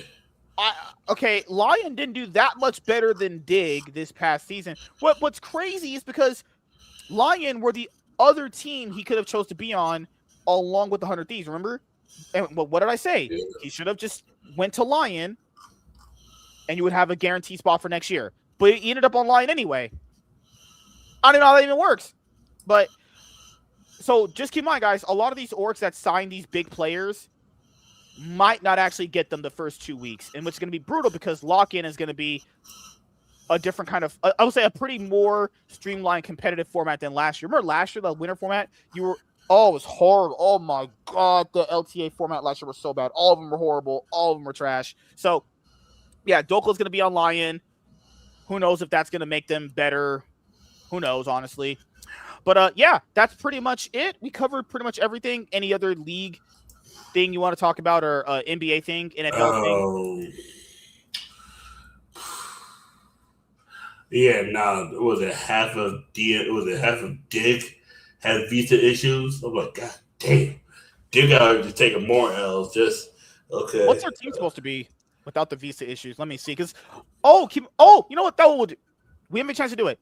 We should do our LCS 2026 lock-in tier list. Yep, let's do that right now. Yo, we didn't do it for the LEC, and it's like, God damn, the LEC, fucking hell, that's a lot of teams. God damn. 12 teams, and I'm not gonna lie. I was always told if you had 12 teams, it would be a lot more better competition. I was always told that if you allow an academy team in, they'll beat LEC teams. No, guys, that's not true. Nope. Nobody in the LCS is S tier.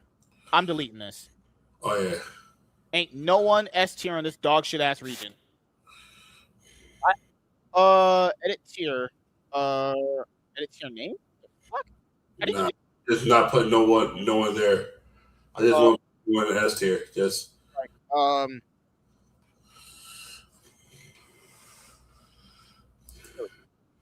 dog shit league. All right. There's no S tier teams in the. There's been an S tier team in the LCS. God, how long? All right. What are some of these rosters? I don't know the rosters. Oh my God. Lock-in, top jungle. Where's the player? I think I have another sheet. I just don't know the players are for the team. That's how less interested I was in the LCS. The LTA really burnt me out. I was like, fuck. Oh yeah. Good Lord. Okay, so we have Versus 2026 LCS. Let's look at some of these players. Okay, let's have it side by side. All right, right here. Let's go with some of these. And keep in mind, like I said before, how do we even rank some of these teams? They're all having visa issues. They don't even start with the same roster. How do we even rank these? They're not going to have Zamudo. He's not there. You said Dig is having visa issues. Yeah. With Ignar. Again, Ignar has visa issues coming over to the LCS. Again. So yeah, I'll be honest with you guys, I really don't know. Like Cloud9 will have APA. God damn it. Fuck me. God damn it. Fuck me. Yeah, I don't know how to really rank these if they're all going to have visa issues, because that would just be I don't even know what their overall strength's going to be, actually. All right, so anything else you want to say before we head out? Nope. Man, the LCS is going to be a dog shit league again. Oh, God. Los Ratonas is giving us content by being trash. Yep. I will say, we should see the VOD reviews from Los Ratonas now that they're getting shitted on the LEC. And keep in mind, Crowny even said they never scrimmed against LEC teams. That was already a red flag, because when you scrim against really awful teams like the ones in EMA, that don't mean shit. They were always winning. They were winning games they literally should not have been winning. That was only because they're playing against bad teams. And even when they were winning, they were arguing. Even when they were winning, they were arguing with each other. We saw those VODs. They hated each other. They don't think they like each other. This team is cooked. That was even the fucking garbage. So, I don't know. Do you have anything you want to promote before we head out? Nope, just playing Pokemon. Yo, I should be, if I'm not streaming this week, I should be hopefully streaming Sunday if I don't have any cups or challenges to go to. I've been busy the last month practicing and testing and all that. Yep. Just want to let you guys know this. For me, in the Cloud9 podcast, it's great to be back and talking about esports and, sports actually with a lot of you guys. I know you guys really enjoy this show, and I enjoy doing it too. I've been doing this show for many years and will continue doing it for many years as well. So if you guys don't see the Cloud9 podcast on Tuesday, then we will have the show Wednesday. So, this show is for Tuesday, but if we don't have it on Tuesday, we can obviously do it on Wednesday if we need to make it up for the day. It was good to talk about the NBA. Obviously, I watch the games pretty consistently. The NFL is almost over, and now we have esports to take over for the rest of the year. Oh, we'll start basketball too, actually. And we have the All-Star game. So also LeBron, his All-Star streak is snapped, So it's going to be, hopefully the game will be good, but fucking, that's just going to be so ass like usual. So yeah, just want to say thank you guys for coming by and checking out this episode of the Cloud9 podcast. And we will see you guys next week on either Tuesday or Wednesday